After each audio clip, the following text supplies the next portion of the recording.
तो middle east में लगातार जिस तरह की परिस्थितियां बनी हुई हैं, सबकी निगाहें, पूरी दुनिया की निगाहें इस बात पर थीं कि आज सुबह भारतीय समय अनुसार जब 6:30 बजे ट्रंप आएंगे तो क्या कोई मार्के की काम की बातें बोलेंगे, नहीं बोलेंगे। हालांकि उनके बातें बोलना और फिर उन बातों से बदल जाना, इसमें कोई नया नहीं है। लेकिन फिर भी चूँकि सुपर पावर है तो एक एक ध्यान में रहता है, सभी का ध्यान उस तरफ रहता है। लेकिन एक सस्पेंस अभी भी लगातार बना हुआ है कि ईरान में अमेरिकी सैनिक उतरेंगे या नहीं, और ये जो पाषाण काल में पहुंचा देंगे, पुरा काल में पहुंचा देंगे, प्राचीन काल में पहुंचा देंगे, इन सब के मायने क्या हैं? क्या वाकई कोई जवाब दिया जा रहा है? कोई ठोस रणनीति है? कुछ क्लियर नहीं। ये जो आज की उनकी बातें थीं, तकरीर थी, संबोधन था, ये बहुत ज़्यादा क्लियर नहीं करता, लेकिन उलझा ज़रूर देता है हर बार की तरह। नमस्कार, मैं ललित प्रजापति, इसी बड़े सवाल के साथ कि क्या अमेरिकी सैनिक ज़मीन पे उतर रहे हैं, नहीं उतर रहे हैं, और पाषाण काल में पहुंचाने की प्लानिंग क्या है। वैसे तो बहुत सारे युद्ध उन्होंने रुकवा दिए हैं, कई बार तो जादुई तरीके से एक दिन बाद जब ऐलान करते हैं तो एक आध युद्ध उस बीच बढ़ जाता है। पहले कहते हैं 7 युद्ध, और 24 घंटे बाद यानी रात के बाद जब सुबह जागते हैं तो कह रहे हैं 8 युद्ध हो गए, पता नहीं कैसे। खैर, सवाल यही बना हुआ है कि अमेरिकी सैनिक क्या ज़मीन पर उतरने वाले हैं, नहीं उतरने वाले। इसी को लेकर यूएस मिलिट्री की जो सबसे घातक यूनिट हैं वो लगातार मूव कर रही हैं। तो वो कहाँ मूव कर रही हैं? आज दरअसल उम्मीद थी कि ट्रंप कुछ नया बोलेंगे, लेकिन वही तमाम पुरानी बातें उन्होंने की हैं। प्राइम टाइम भाषण वो इसे कह रहे थे। इसमें उन्होंने ईरान के साथ लड़ाई पूरी होने वाली है, रणनीति, लड़ाई को बढ़ाना, लड़ाई के अंत, इसको लेकर ज़रूरी सवालों के कोई जवाब नहीं दिए हैं। अमेरिकी मीडिया ने ईरान को लेकर ट्रंप की रणनीति पर गहरी निराशा भी व्यक्त की है। दरअसल मैं इसमें वही रिपोर्ट्स देख पा रहा हूँ कि न्यूयॉर्क टाइम्स क्या कह रहा है, वॉशिंगटन पोस्ट क्या कह रहे हैं। अमेरिकी मीडिया के मुताबिक कोई साफ बात उन्होंने नहीं कही है। ईरान पर ज़मीनी स्तर पर अमेरिका के सैनिक जाएंगे, नहीं जाएंगे, साथ उनका सब छोड़ ही चुके हैं। कनाडा मना कर चुका है, फ्रांस, इटली सभी मना कर रहे हैं। कुछ तो कह रहे हैं हमारे यहाँ से हवाई जहाज मत उड़ाओ, और इजराइल कह रहा है हम ज़मीन पे जाके लड़ेंगे नहीं। उसको लेकर मैंने कई वीडियोस में आपको बताया। तो दरअसल होने क्या वाला है? कोई डिप्लोमेटिक रास्ता उनके पास है इससे निकलने का, कोई डायलॉग वाला रास्ता है। अब उनके डायलॉग वाले रास्ते पर भी भरोसा नहीं है। जानकार कहते हैं डायलॉग करते करते अटैक कर देते हैं, तो वो है क्या, ये क्लियर नहीं हो रहा है। ये लड़ाई 2 से 3 हफ्ते चल सकती है। अच्छा, 1 महीने, दूसरे महीने में लड़ाई एंटर कर गई है। 28 फरवरी के बाद दूसरे महीने में ये लड़ाई एंटर कर गई है। हर बार ये कहा गया कि 90% ईरान की क्षमता को नष्ट कर दिया गया। कहाँ किया गया?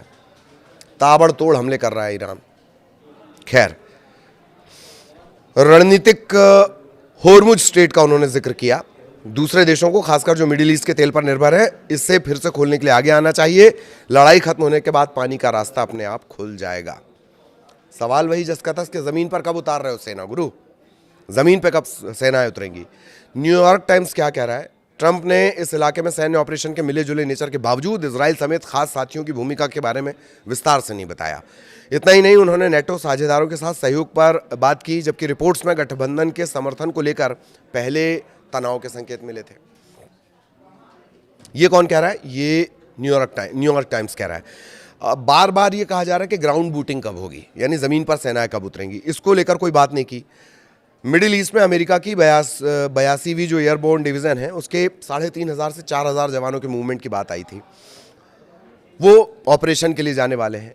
ट्रंप ने इसका जिक्र तक नहीं किया। वे पहले ग्राउंड बूटिंग की बात कर चुके हैं, लेकिन समय नहीं बता रहे हैं। वो कह रहे हैं कि ईरान को पाषाण काल में भेज देंगे, ये उन्होंने बोला। कैसे भेज दोगे, इस बारे में कुछ नहीं बताया। जाहिर तौर पर हो सकता है भाई युद्ध की रणनीति ना बताई जाती हो, ये भी एक वजह हो सकती है। द वॉशिंगटन पोस्ट क्या कह रहा है? ईरान के राजनीतिक भविष्य को लेकर ट्रंप ने कहा कि सत्ता परिवर्तन अमेरिका का मकसद नहीं था। लो, तख्ता पलट को ये लोग रेजीम चेंज करना बोलते हैं, रेजीम चेंज करना वहां की। अब कह रहे हैं कि हमारा वो मकसद ही नहीं था। न्यूयॉर्क टाइम्स का कहना है, दावा है कि ट्रंप के संबोधन में ईरान के उभरते लीडरशिप स्ट्रक्चर या मुस्तफा खामनेई जैसे का कोई जिक्र नहीं था, और ईरान के वरिष्ठ अधिकारियों की मौत के बाद मुस्तफा को एक खास पावर सेंटर के तौर पर वहां पर पहचाना गया है। इनका कोई जिक्र नहीं कर रहे हैं। वो बहुत पहले उन्होंने जिक्र किया था कि पता नहीं कहाँ है। ट्रंप ने इस बारे में भी कुछ नहीं कहा कि क्या अमेरिका ईरान के न्यूक्लियर मटेरियल को सुरक्षित करने की कोशिश करेगा, जबकि विश्लेषण ये कह रहा है, न्यूयॉर्क टाइम्स का विश्लेषण ये कह रहा है, विशेषज्ञ ये कह रहे हैं कि ज़मीन के नीचे दबे संवर्धित एनरिच यूरेनियम को निकालने के लिए रिस्की ग्राउंड ऑपरेशन करने होंगे। ये मीडिया क्या क्या कह रहा है वो मैंने आपको मीडिया के हवाले से बताया। अब आपने कहा कि ईरान की जो क्षमता है वो कम है, ख़त्म हो गई है। अगर वो सब खत्म हो चुका है तो ये धड़ाधड़ मिसाइलें कहाँ से रही हैं? फिर कहाँ से मिसाइलें आ रही हैं? ड्रोन हमले, तेहरान की तरफ से लगातार ड्रोन और मिसाइल हमलों का जो सिलसिला है वो लगातार जारी है। और ये दावा एक बार नहीं, दो बार नहीं, कई बार किया जा चुका है कि हमने 90% उनकी क्षमता को ख़त्म कर दिया, हमने उनकी नेवल आर्मी ख़त्म कर दी है, हमने उनके जो मिसाइल की क्षमता है वो ख़त्म कर दी। लेकिन मिसाइलें गिरने में कहीं कोई कमी नहीं है। अब तो और ईरान ने कह दिया, टेक कंपनियों पर हमले की बात कर दी थी कि भैया ये टेक कंपनियां देख लो जो अमेरिका से जुड़ी हुई हैं, अमेरिका बेस्ड हैं।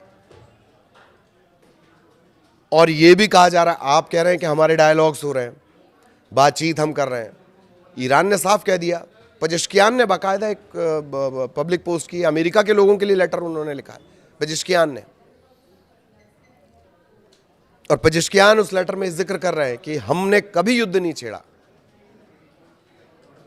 हमने कभी अपनी तरफ से पहल नहीं की, इस आक्रामकता को हम बार बार भुगत रहे हैं। अब फिर उसी सवाल पर आते हैं कि ट्रंप के सैनिक जमीन पर उतरेंगे कब? यह सवाल क्यों उठ रहा है बार बार? क्योंकि आपके 3,500 से 4,000 जो एयरबॉर्न यूनिट है उसके सैनिक मूव कर रहे हैं, वो जाएंगे कहां? विशेषज्ञ कह रहे हैं कि अगर सच में उसके पास यूरेनियम है तो जमीन से निकालना पड़ेगा ना बॉस, वो कौन करेगा?